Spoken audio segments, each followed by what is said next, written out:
Corona की आग में जलता जलगांव। मीठा करेला के सभी व्यूअर्स का इस्तकबाल करते फिर एक नई वीडियो में। दोस्तों, जब कोरोना का कहर पूरे देश में जारी था तब जलगांव सिफर पर था, मगर सिफर का सफर बड़ी तेजी से 800 क्रॉस कर गया।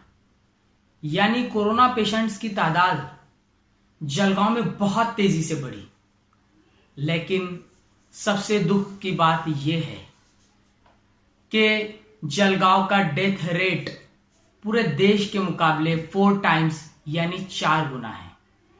इस बात पर जब लोकल मीडिया जोर जोर से चिल्लाया तो रियासती हुकूमत को होश आया और महाराष्ट्र के हेल्थ मिनिस्टर राजेश टोपे जलगांव आए। इन्होंने जलगांव में जब कोरोना का रिपोर्ट कार्ड देखा तो शॉक रह गए और साफ तौर पर कहा कि कोरोना पेशेंट्स को अच्छा करने की इच्छा शक्ति ही डॉक्टर्स में नहीं है। उन्होंने मालेगांव का हवाला देकर बताया कि मालेगांव में सिर्फ 2 फिजिशियन हैं जिन्होंने हालात काबू में रखा है और जलगांव में 13 फिजिशियंस और 100 से ज्यादा डॉक्टर्स होने के बावजूद हालात काबू में नहीं है। ये तर्क सभी जलगांव वासियों के मुंह पर एक थप्पड़ जैसा ही था। इस बात पर जलगांव के डीन डॉक्टर भास्कर खैरे ने बताया कि जलगांव में बहुत सारे पेशेंट बहुत सीरियस कंडीशन में और 90 से ज्यादा पेशेंट ऐसे थे जिनको दूसरी बीमारियां भी थी। यानी उन्होंने बताया कि इसीलिए जलगांव का डेथ रेट इतना ज्यादा है। इस बात पर एक्स मिनिस्टर गिरीश महाजन ने कहा कि दूसरे इलाकों में भी पेशेंट सीरियस कंडीशन में एडमिट हो रहे हैं और वहां भी कोरोना मरीजों को दूसरी बीमारियां भी है, मगर डेथ रेट के मामले में जलगांव ही सबसे आगे क्यों?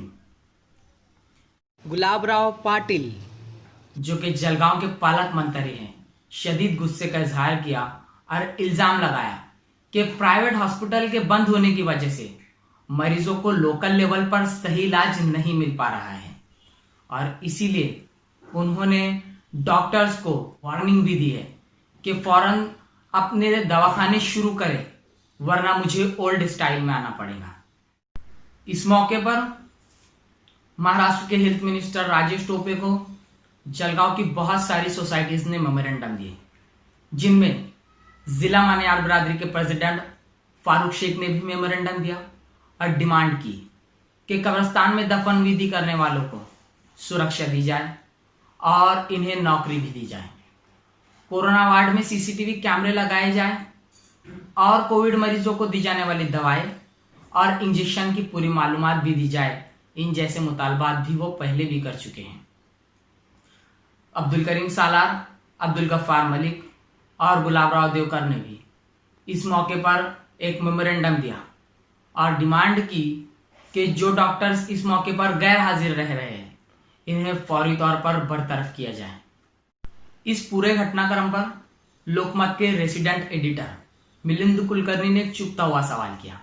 जलगांव में डेथ रेट को काबू करने के लिए महाराष्ट्र के हेल्थ मिनिस्टर को जलगांव आना पड़ता है। क्या यह हमारे पॉलिटिशियंस और एडमिनिस्ट्रेशन की नाकामी नहीं है? खैर, जो भी हो, हम इस प्लेटफॉर्म से डिमांड करते हैं कि जलगांव में डेथ रेट को काबू करने के लिए जंगी पैमाने पर उपाय योजना तैयार की जाए। सभी इस युद्ध में शामिल हो और कोरोना योद्धा बनकर इस महामारी का मुकाबला करें। जिन लोगों के रिश्तेदारों को इस बीमारी ने हमेशा हमेशा के लिए उनसे छीन लिया है, वो भी और आम जनता भी ये डिमांड करती है कि जलगांव में ही डेथ रेट सबसे ज्यादा क्यों, इस मामले में हम ही सबसे आगे क्यों, इस बात का पता लगाया जाए, इंक्वायरी की जाए और दर्द से निढाल लोगों के जख्म पर मरहम रखा जाए। मुझे रेहान करीमी को दीजिए इजाजत। Thank you.